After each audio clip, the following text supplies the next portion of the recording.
Did you punch in? The title of today's sermon. This is the Christmas sermon. I'm going to start with a couple of secular sentences or short quotes that I think help illustrate what Christmas is.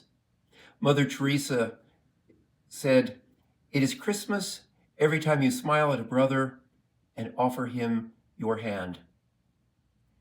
Hamilton Wright maybe said, "Blessed is the season which engages the whole world in a conspiracy of love." Today, I invite you to join that conspiracy of love. Our reading for today from the scriptures is Luke chapter 2, starting with verse 8.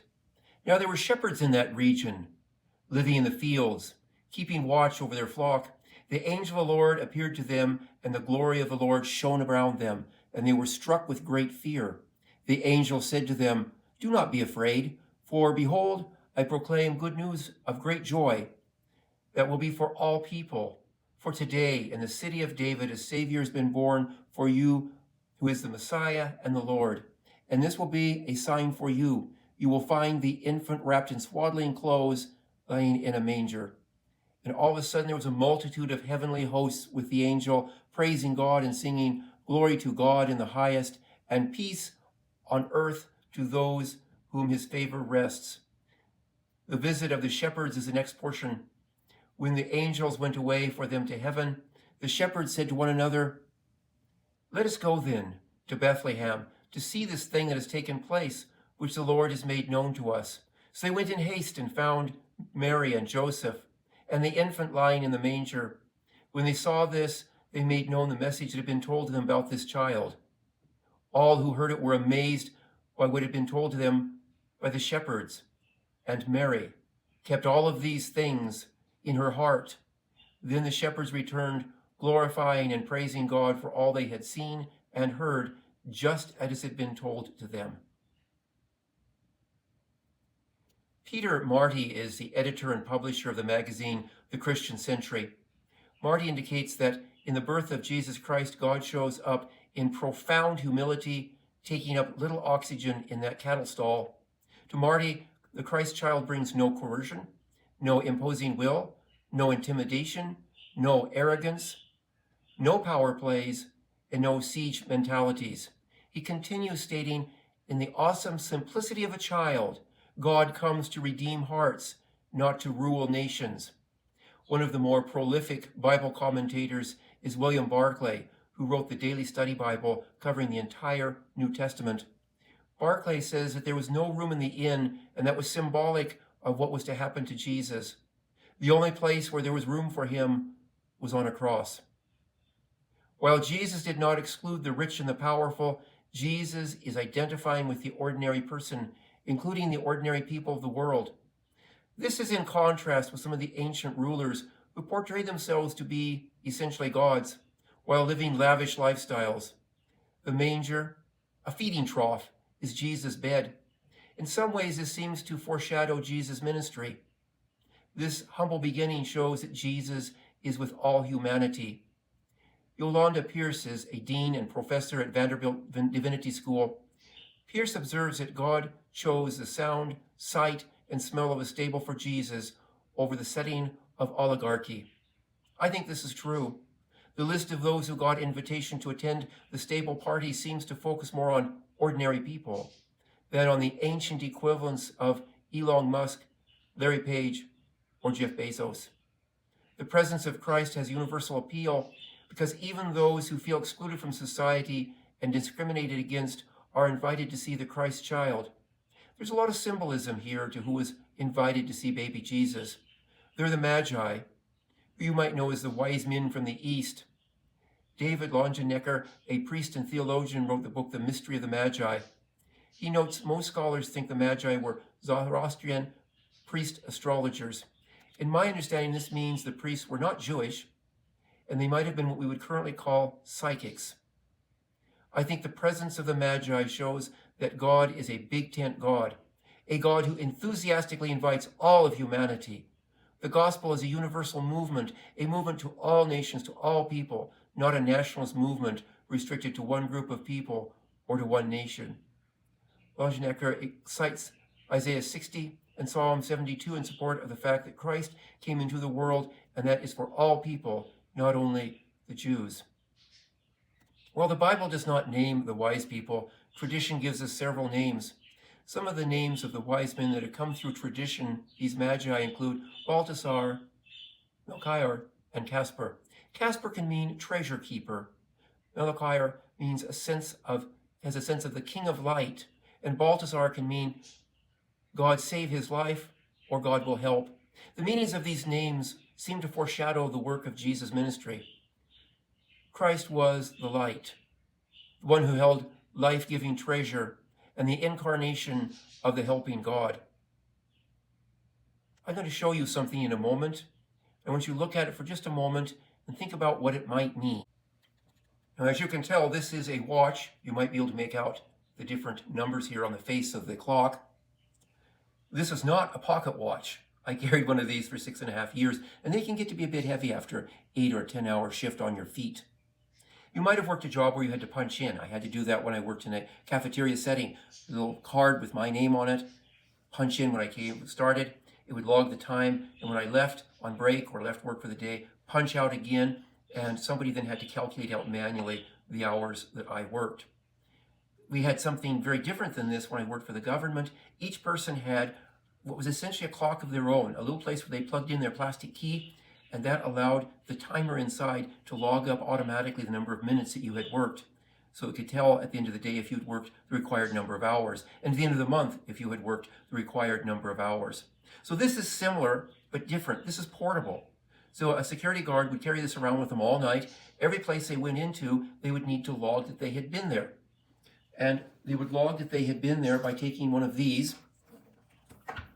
And this is a punch station, and it has a key in it. And they would take the key, and they would put it inside the clock, like this, and do that. Now what would happen then is there was a round disc inside the clock, which had approximate times on it, and it also had the location punch for each of these stations. So each of the stations, like this watch clock station, had a different location where there was kind of a pin-like prong inside. And when you stuck the key in and twisted it, then it would poke a hole into that paper in that precise location. And no two of these punching stations would have exactly the same spot that it would punch on the dial. So you could take that paper dial out of the back, and that was essentially your login record for the night. And if you were somebody who needed to review that, and there were times when I had to review those, then I could go and look and see approximately what time the person who was working was in each of the different buildings.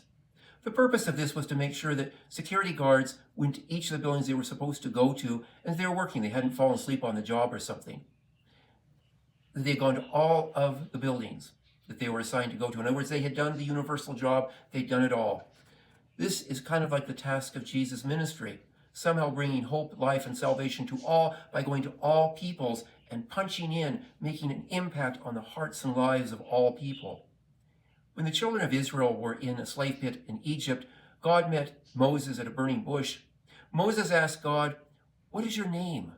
I need to tell the children of Israel who it is that sent me to rescue them from slavery. Who is this God that's going to save everyone?"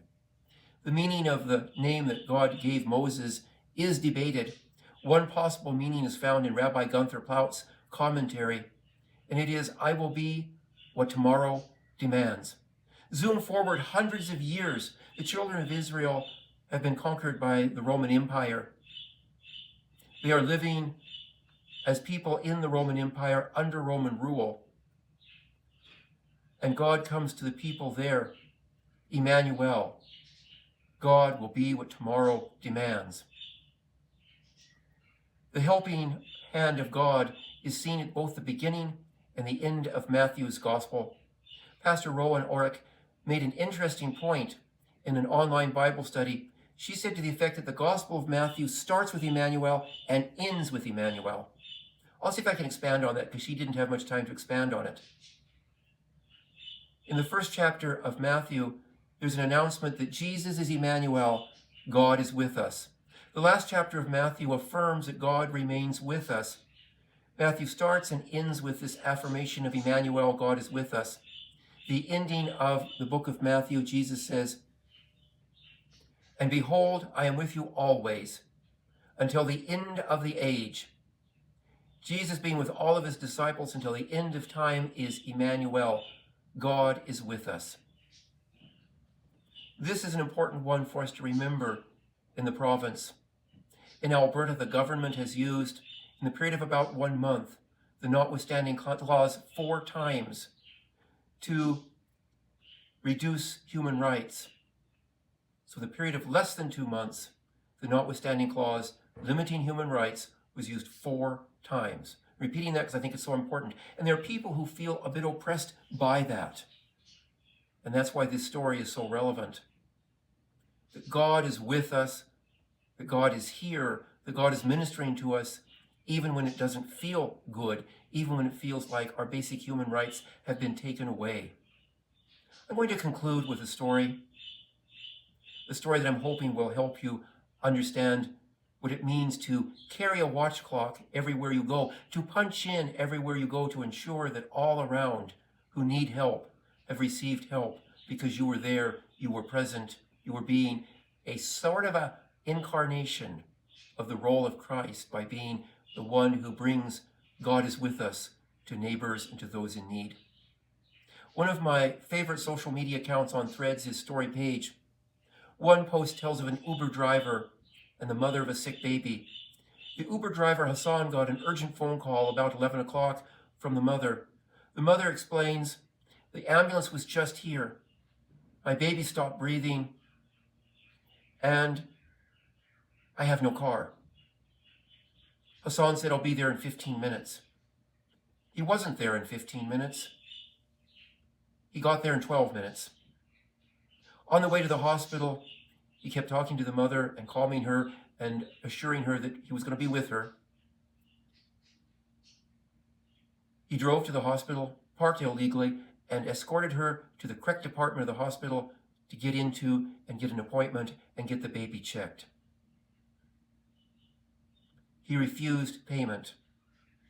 He checked in with her over the coming days and made sure she knew that when the baby was discharged to call him and he would come pick them up. And about 2 o'clock in the morning, the baby was discharged. He picked the baby and the mother up, took them home, and again refused payment. The mother saw the need that was present. She helped form a volunteer agency that provided rides to parents who had sick children and no transportation. That network has given over 1,300 families rides to and from medical appointments and the hospital. Oh, and Hassan, well, he kind of became family. Hassan and the mother took the night watch. They took that punch clock everywhere they went to stations of need in their community. God is calling us to do just that, to carry our watch clock and to check in at every station of need in our community.